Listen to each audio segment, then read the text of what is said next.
right, so 5.1 is the beginning of the next part of the class, which is the trigonometry portion. So we're starting out really from the beginning here. So we're thinking about, what if I had a unit circle? So that is a circle centered at the origin with a radius of 1. So if you remember, what would the equation of that unit circle look like? Wouldn't it just be x squared plus y squared equals 1? So there's my equation of the unit circle. Okay, so it starts out really simple, like I said. So here it says, find the missing coordinate. So what are we given? We're given the x value is 3/4. So our goal will be to find the missing y. Okay, do you remember how the quadrants work? So this says we're in quadrant 1. So remember the quadrants start here. Quadrant 1, quadrant 2, quadrant 3, and quadrant 4. So you see there would be 2 places on the unit circle where the x value would be 3/4. Like there'd be somewhere here and somewhere here. Okay, so that's the reason why it's necessary to know which quadrant that we're interested in. So this problem says quadrant 1. Okay, so that means that this is the point we are interested in, and not this one. Okay, so I know this point is on the unit circle, so therefore it satisfies the equation of the unit circle. So I just go ahead and plug the information in.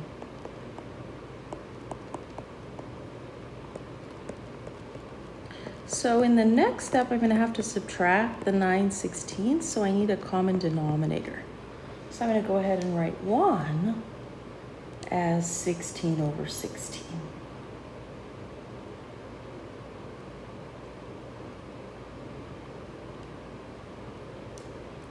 That way I can just subtract. Therefore,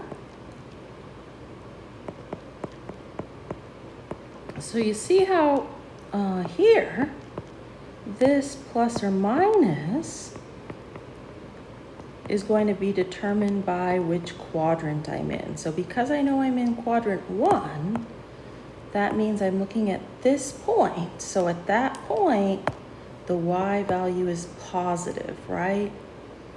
So that means that the y value I'm going to choose is the positive branch there. And so there's my solution. Shall we try another one?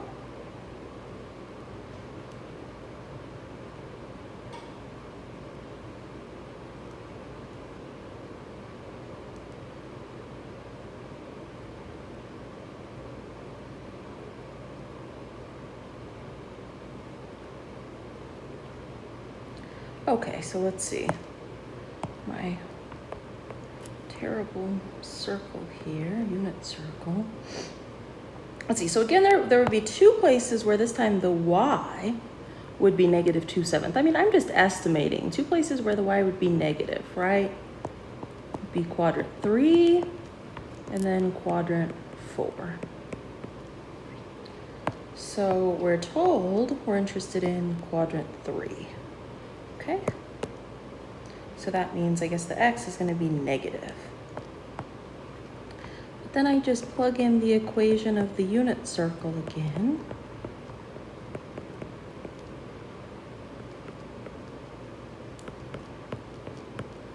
Go ahead and write 1 with a common denominator. It's 49/49.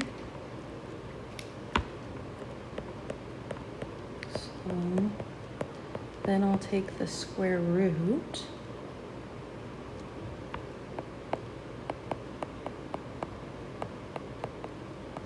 Now 45 is not a perfect square, but I do want to simplify it because it is divisible by 9, which is a perfect square.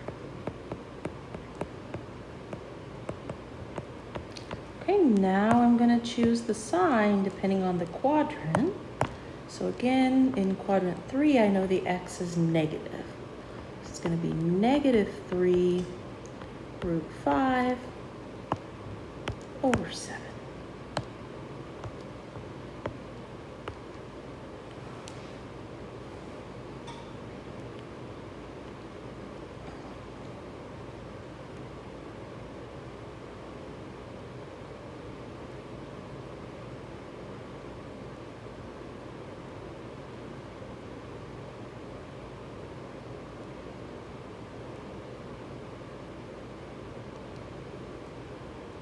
Okay, so what's next? Okay, so typically we start on the unit circle here. So this is considered like t equals 0. And the terminal point, so see how it's asking about terminal points, is just the x, y coordinate assigned to that point.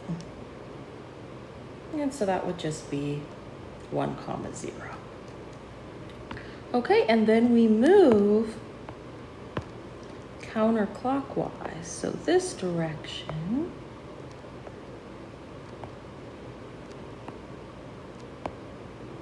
Okay.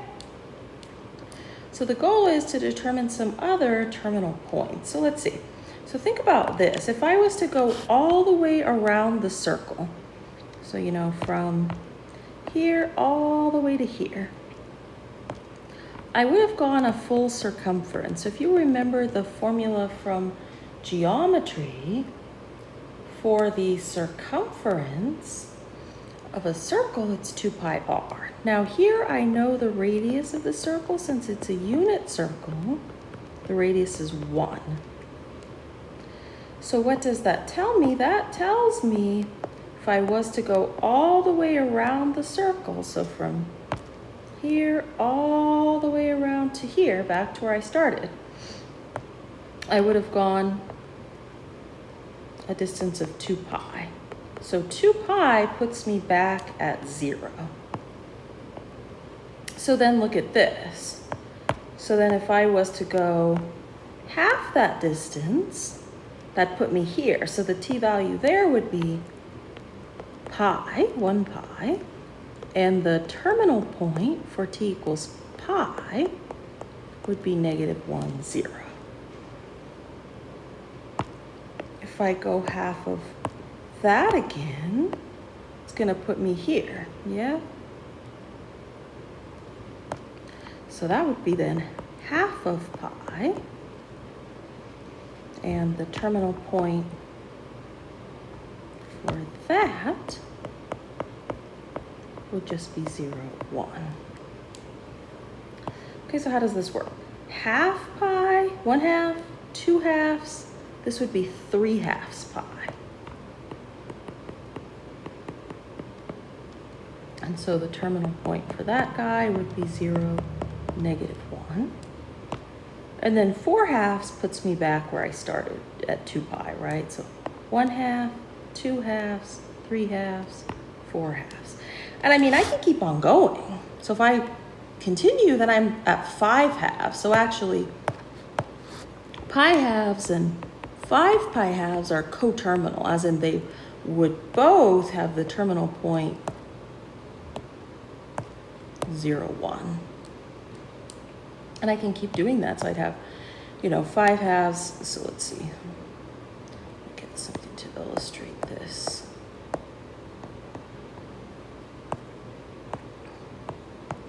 So look, here we go. 1/2, 2/2, 3/2, 4/2, 5/2, 6/2. So 6/2 is 3, right? So that means 3 pi would be coterminal with 1 pi. Well, 6/2 would be 7/2, right? So I can actually come up with infinitely many t values for each of these points just by adding or subtracting 2 pi.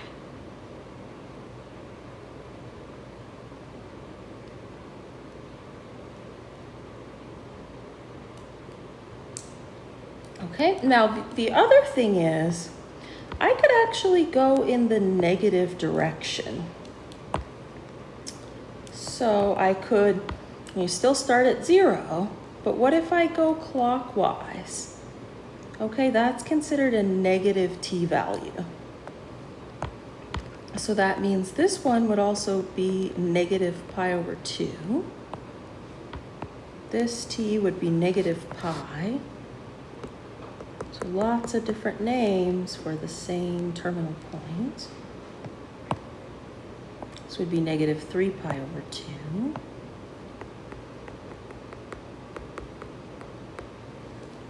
And then negative 4 pi over 2 is negative 2 pi. So again, I could keep on subtracting 2 pi. So there are two things, like for each of these points, I'm interested in like two pieces of information. I'm interested in, there's a t-value, and then there's an associated xy pair. That's called the terminal. Okay, so if you noticed, all the terminal points we found so far actually lie on the x or y axis. So the next question is, what about some other terminal points that are maybe a little more interesting? They're not actually on the x or y axis. So I'm starting with, say, let's pick pi over 4. Because remember, let's see, how did this work? This was pi, right? This was half of pi. So half of that would be a fourth of pi. Okay. So my goal is, can I find the terminal point? So can I find the xy pair that corresponds with t equals pi over 4? So I know a couple of things. I know this point lies on the unit circle. So it satisfies the equation x squared plus y squared equals 1.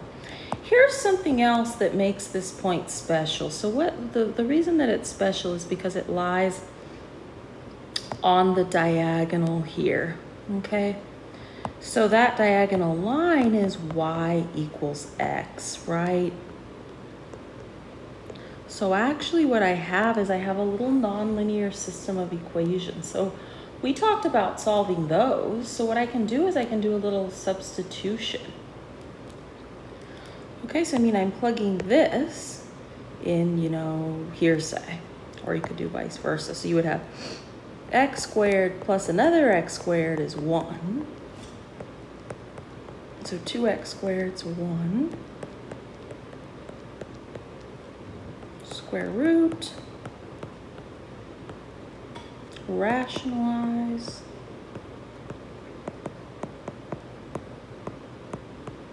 okay, that wasn't too bad. So then let's see. We know we're in quadrant 1, so that x would be, let's redo this, more room. So the x would be positive. And then look at this. I know the y is equal to the x. So that makes it really easy. So there's my terminal point for pi over 4. And so actually with that, I can label 3 other points, because actually I can use symmetry here. And I can label 3 other points. Put the dots on here first. Let me figure out the t-values. Okay, so how does that work? So 1/4, 2/4, 3/4. This would be 3 pi over 4.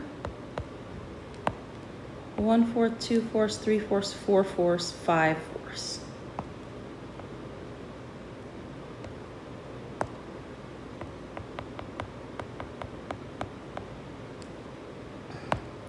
Six fourths is 3/2, so 7/4, and then 8/4 would put us back at 2 pi.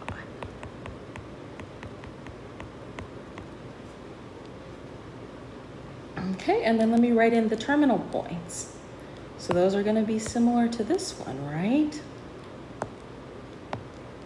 So let me see here. So in quadrant 2, the x would be negative, the y would be positive. Quadrant 3, the x and y would both be negative. And then in quadrant 4, the x is positive, the y is negative. So now I have these 1, 2, 3, 4 terminal points labeled, the ones that are on the diagonals.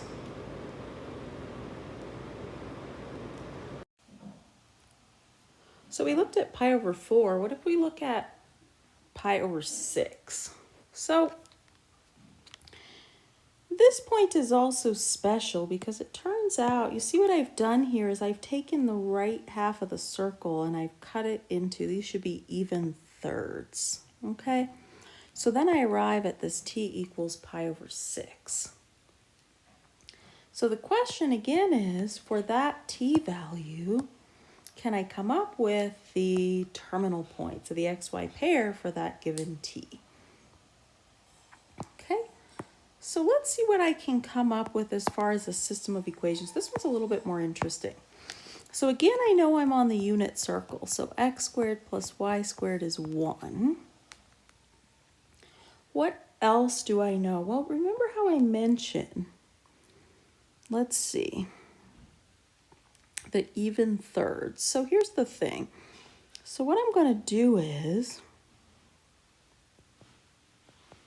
I'm going to kind of think about a right triangle hiding in here. And so if I do that, let's see, this point is xy. So this distance would be the x, right? Now this distance here is the y, because to get to that point, I go right by x and up by y, yeah? So if I'm interested in filling in the other side of this triangle, well, I know the radius of the unit circle is 1. So the question is, can I come up with a label for that length? So wouldn't that be 1 minus the y, because it'd be the 1 take away the y, that'd be that leftover amount. Okay, so let's see if I can fill that in. This would be 1 minus y. Okay, so what else do I know? Well, let me go ahead and use the Pythagorean theorem then. So I'm interested in finding this distance, that hypotenuse there.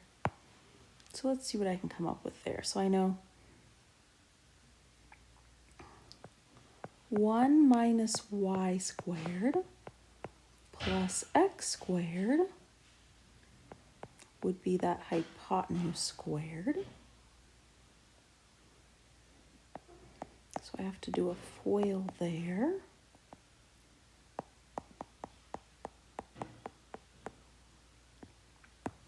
This would be positive because it's a distance.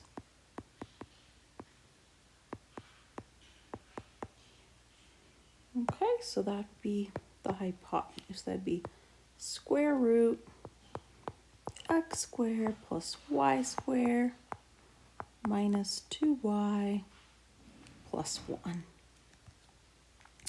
Okay, so here's the other thing I know. So remember how I said I cut this into even thirds. So look at this length. So wouldn't that length, this is y, another y. So wouldn't that length be 2y? Now because we've sliced this into even thirds, doesn't this length here have to be the same as this length here? In other words, doesn't it have to be true that my hypotenuse that I found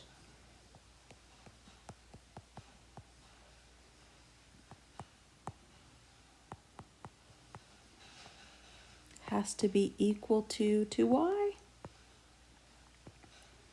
And so there's my little system of equations. So this one's a little bit more interesting to look at. Okay, so let me see what I can do with that second equation. So what I'm going to do is I'm going to go ahead and square both sides. So square this that.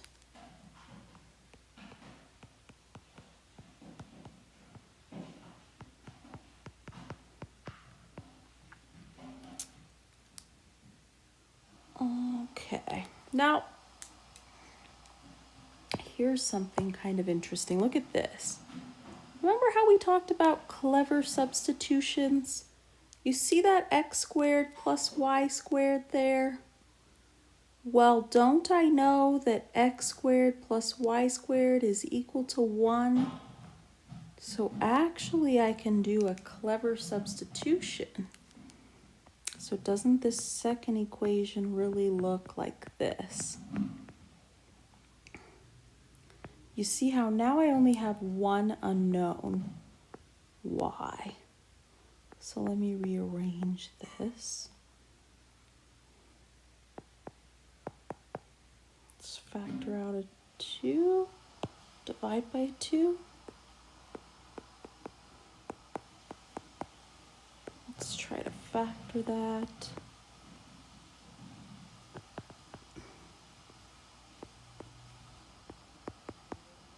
Let's see, 1 and 1, positive and negative. 2y squared plus 2y minus 1, okay. Okay, and then remember, based on the location of the point, we know that y is going to be a half. Okay, so now I know the y value. Okay, and I can get the x value just from using that equation, right?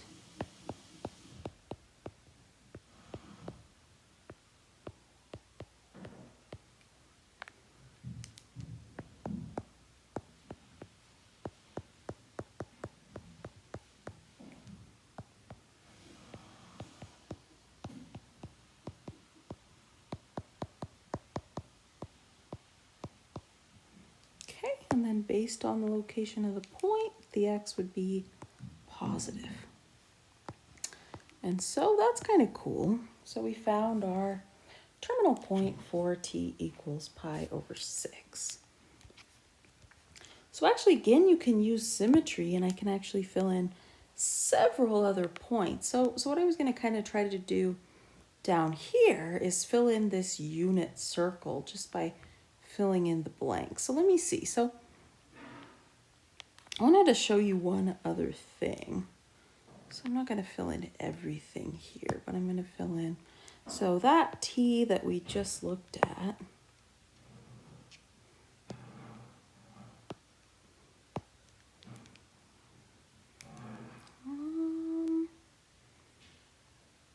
I think I'll just write over this. This is pi sixths. Okay, so the terminal point, let's use the blue, root 3 over 2, a half. So it's a little hard to, kind of hard to explain this, especially virtually, but let's see. If I was to take this ray, and what I would actually be doing is, say I was to fold the paper on, say I had this on a piece of paper and I was to fold it over the diagonal. See how this would land here if I fold it over the diagonal? So I'd be folding over y equals x. In other words, I'd be swapping the x and the y here. Okay, see how the x is the long side here, the y is the short side? Versus when I flip up, it's vice versa, right? So what I've done there is I've actually reversed the x and y. Okay, so here I'd have the same coordinates because of the symmetry, but I'd have reversed the x and the y. Okay, so actually, this, let's see, this is pi over 3. I'm going to use the thicker one here.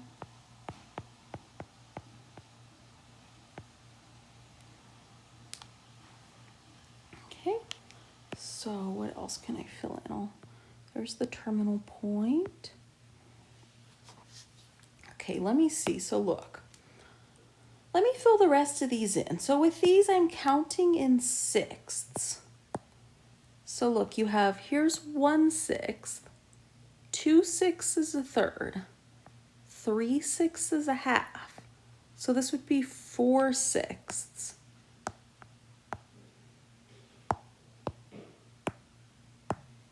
So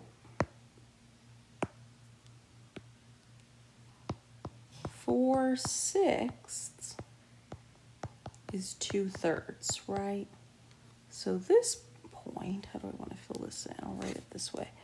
T equals 2 pi thirds. Okay, so counting in 6 one more time. 1/6, 2/6, 3/6 is a half, 4/6. This would be 5/6. Okay, notice how I'm skipping the fourths. We're going to go back to those. Those are the ones that are on the diagonal. So those I count separately because a fourth, you know, a third is twice a sixth. So those I have to count together. So one more time. 1/6, 2/6, 3/6 is a half, 4/6, 5/6, 6/6 is a whole pi. This would be 7/6.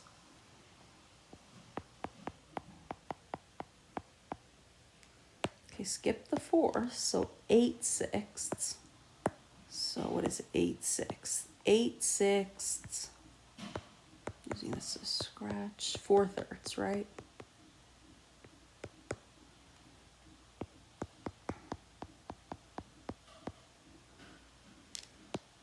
Okay, so I always keep going back. Let's see, 6/6, 7/6, 8/6, 9/6 is 3/2. This would be 10/6. So let me clean up this scratch work here. What is 10/6? That's 5/3, right? It's this one.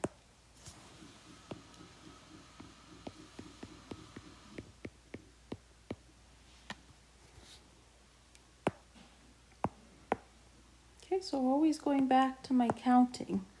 6/6, 7/6, 8/6, 9/6, 10/6. This would be 11/6. And then 12/6 puts me back at 2 pi.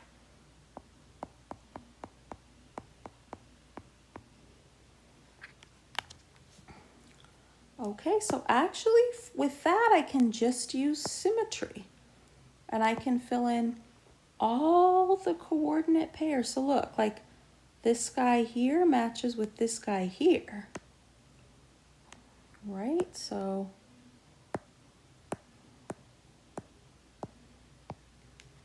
the x would be positive, the y would be negative. And then like this one matches with this one.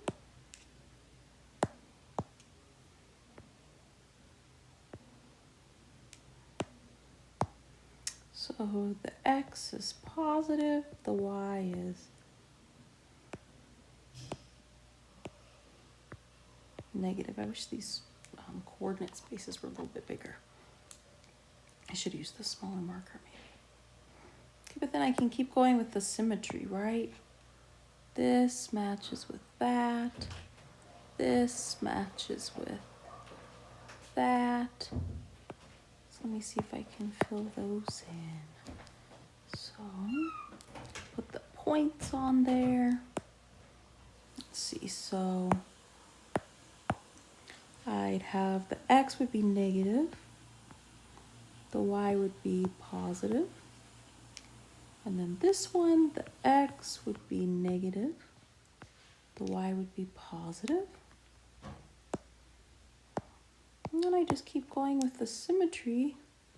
That one and that one, that one and that one.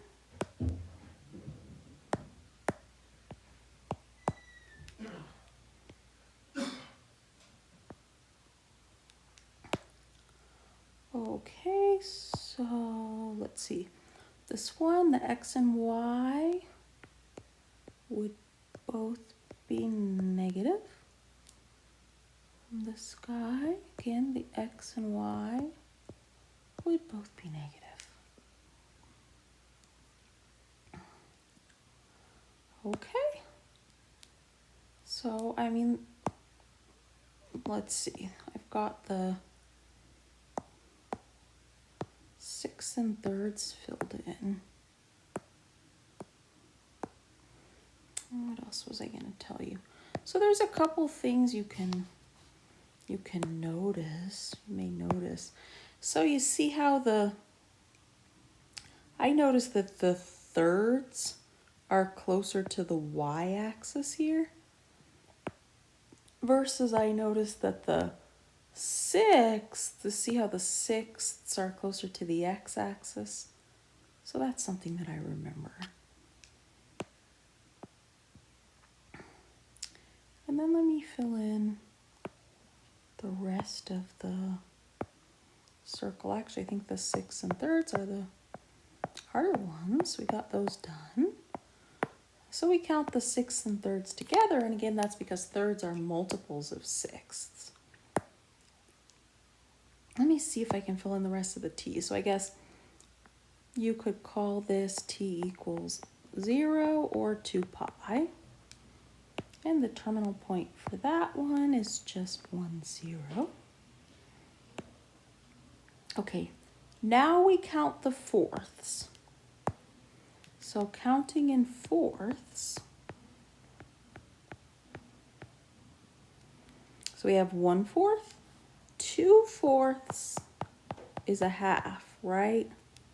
And then 3/4.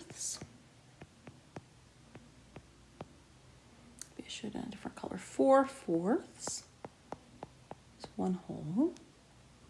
5/4. 6/4 is 3 halves. 7/4. And then 8/4 puts me back at 2 pi. Okay, and then with those, I'll pick a different color here maybe, huh? A green. So with the fourths, those are easy. Those are the root 2 over 2s, yeah?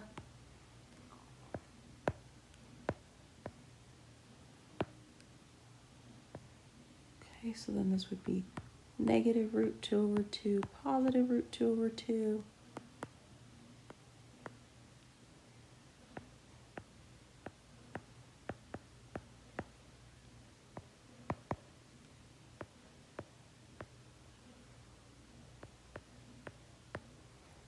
Okay, so with that, I have the whole unit circle filled in.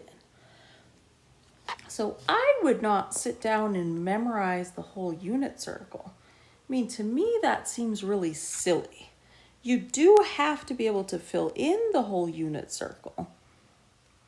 So what I would do is I'd print out, you can Google blank unit circle and you'll come up with a bunch of different unit circles you can use. I would print those out and practice filling them in, the t value as well as the terminal point. But what I was going to show you is one little trick. I know there are a lot of different tricks for remembering which terminal point goes with which t value. We'll go back to this example in a second. Let me maybe move this example down.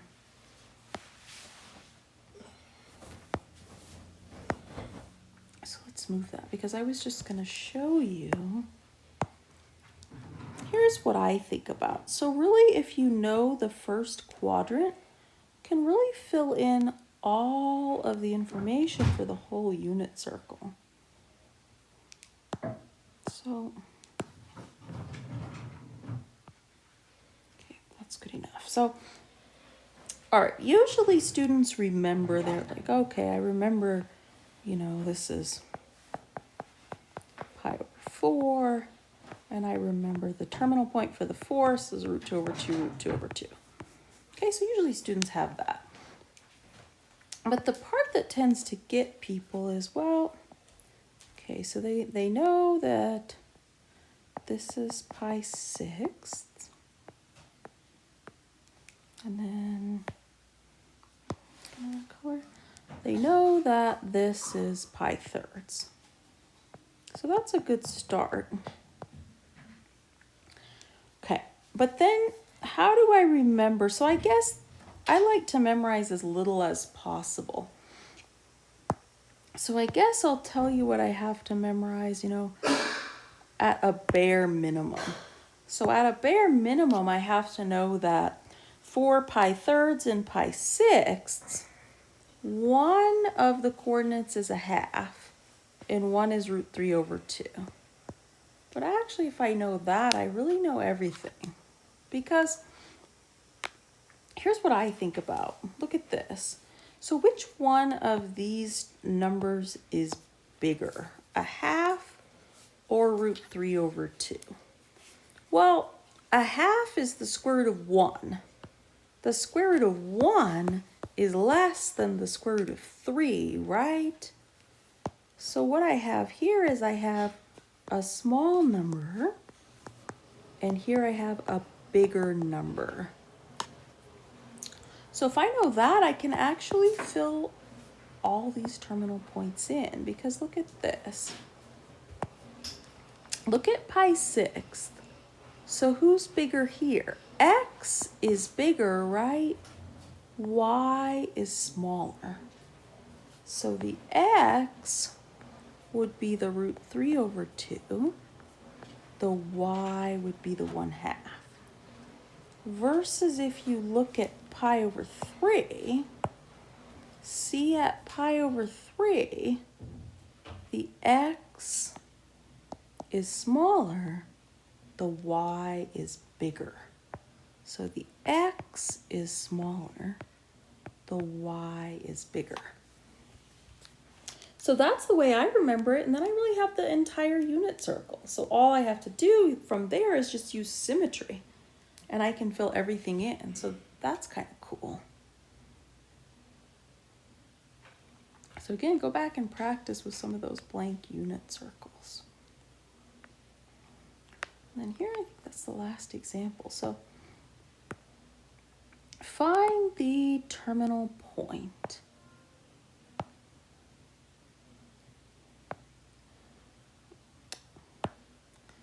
Trying to move that. Let's try again. There we go. Okay, so starts out pretty simple. So first thing I have to do is, of course, locate the point roughly on the unit circle. So I'm going in the negative direction. So negative 1/4, negative 2/4, negative 3/4 pi is here. So I know with fourths, I'm dealing with root 2 over 2's. Then I just look at the quadrant. So quadrant 3, both signs are going to be negative. So there's my first terminal point. Let's look at the next one. 19 pi over 3.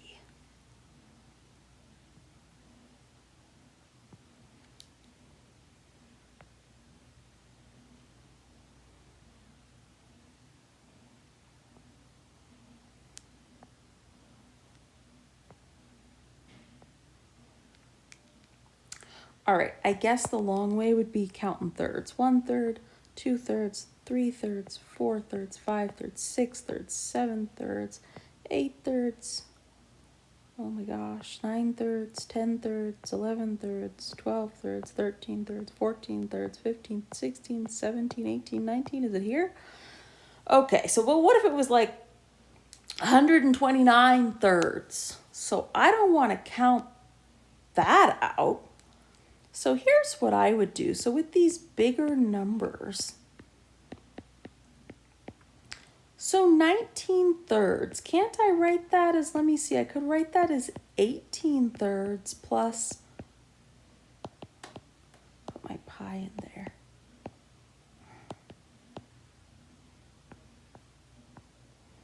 (18 thirds plus 1/3).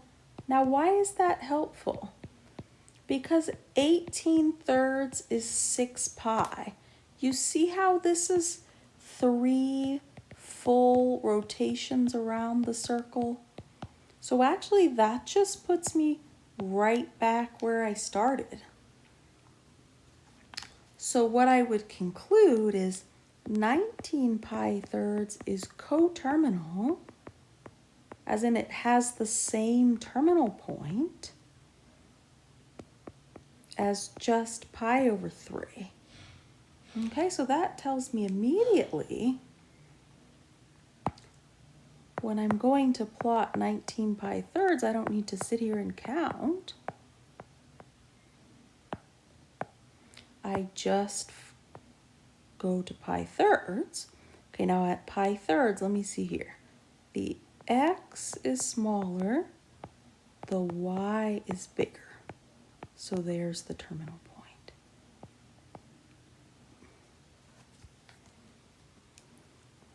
Let me move this last one down. Might as well use more room.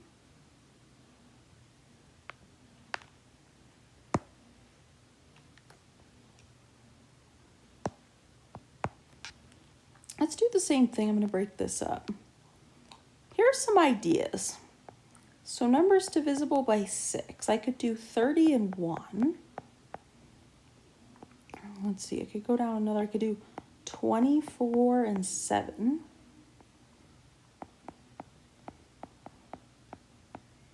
And I could do, let's see. I guess I could do, yeah, let's stick with those two. So here's the thing. I kind of like this bottom one because 24 divided by 6 is 4 pi. So because I get that even multiple of pi there, I just have, this is 2 full circles, right? So what do I know? I know 31 pi sixths. 31 pi sixths is coterminal with 7 pi 6, which is a lot easier to locate than by counting out 31/6. Now, if I were to use this top option, just have to be careful because the thing is 30 divided by 6 is 5. So actually an odd multiple of pi lands me here. So I cannot simply disregard that. I have to take into account that the odd multiple lands me at pi. So actually what I'd have to do is say that contributes a pi, which is 6 sixths. 6 sixths plus 1/6 gives me that 7 pi sixth again. So I reach the same conclusion, but that one's a little harder because I have to deal with that odd multiple. Okay, so anyway, then to graph,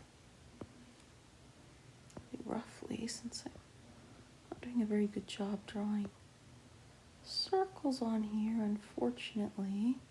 The 31 pi 6, I would just go to 7 6. So 7 pi 6 is here. Let's go terminal with 31 6 pi. And so let's see, at that point, the x is bigger in magnitude, the y is smaller. So there's my terminal point. Okay, so I can now fill in the entire circle and I can even deal with bigger values, values exceeding 2 pi.